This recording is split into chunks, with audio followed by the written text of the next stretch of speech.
Good morning, students. How are you all? I hope you all are fine. So this is your Hindi class. Today we will read chapter number 7th of your Hindi class 3rd. बिजली की कहानी।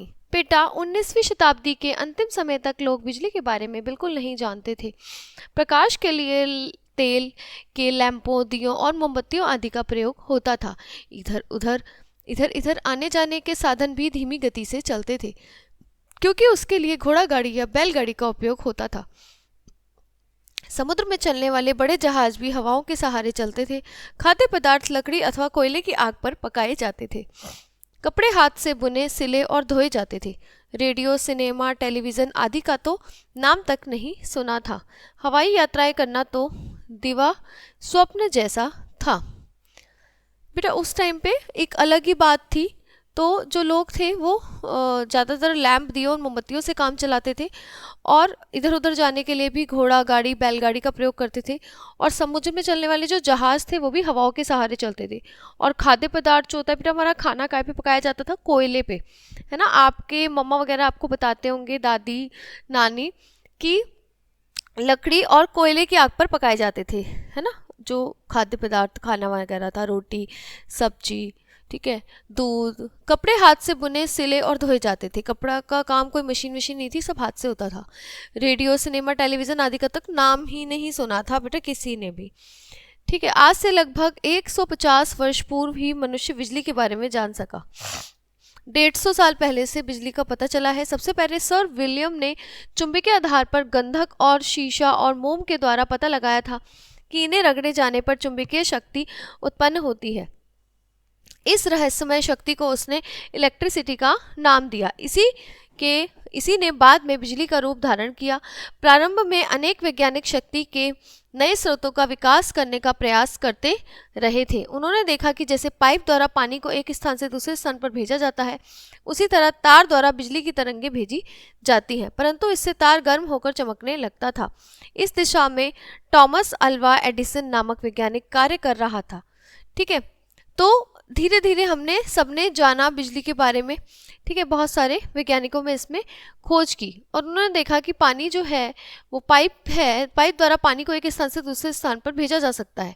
इसी तरह से बिजली भी तरंगों के द्वारा भेजी जा सकती है, परंतु जो तार होता है गर्म होकर चमकने लगता है। इस दिशा में जो टॉमस अल्वा एडिसन थे, उन वैज्ञानिक ने कार्य किया। उनका जन्म कब हुआ था बेटा? 11 फरवरी 1847 ईस्वी को ओहियो के मिलान नगर में हुआ था। उसका परिवार बहुत निर्धन था। बालक एडिसन को पढ़ने का बहुत शौक था। घर की कोठरी में ही उसकी एक छोटी सी प्रयोगशाला थी। एक बार रेल की पटरियों पर खेलते हुए एक छोटे से बच्चे को रेल के नीचे आने से उसने बचाया, तो उस बच्चे के पिता ने, जो स्टेशन पर टेलीग्राफ ऑपरेटर थे, उसका बड़ा आभार माना और उसे टेलीग्राफ परिचालन की शिक्षा देने लगा। वह उसका योग्य शिष्य सिद्ध हुआ। कुछ दिनों में वह कुशल टेलीग्राफर बन गया। उसका दिमाग सदैव कुछ न कुछ सोचता रहता था।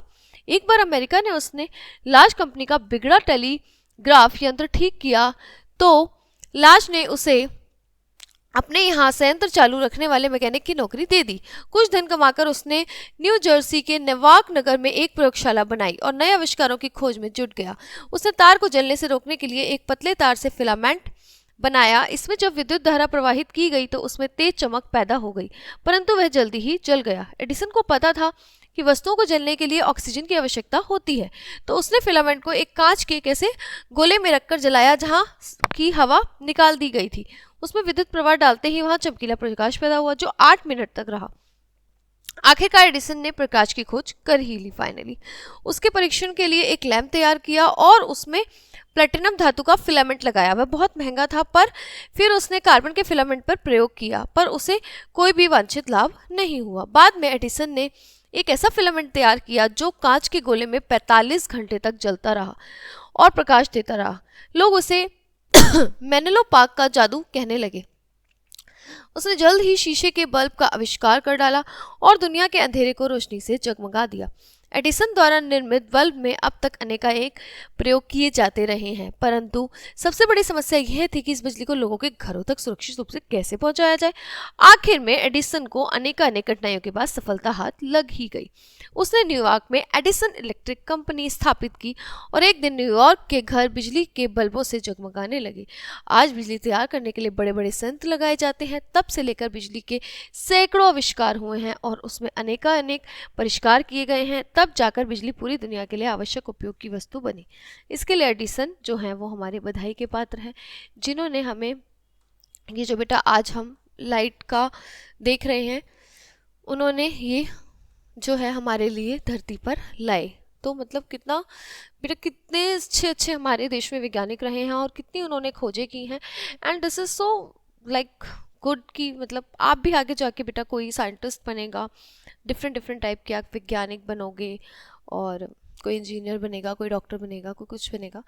तो हमेशा आप अपने पाथ के लिए अग्रसर रहें और आप भी कुछ ऐसा कर दिखाएं जिससे आपको भी दुनिया याद रखे।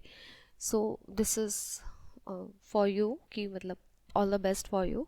ओके, चलिए बच्चे, अब ये क्लास ख़त्म होती है, अब आपको अगली क्लास में मिलते हैं, तब तक के लिए बाय बाय।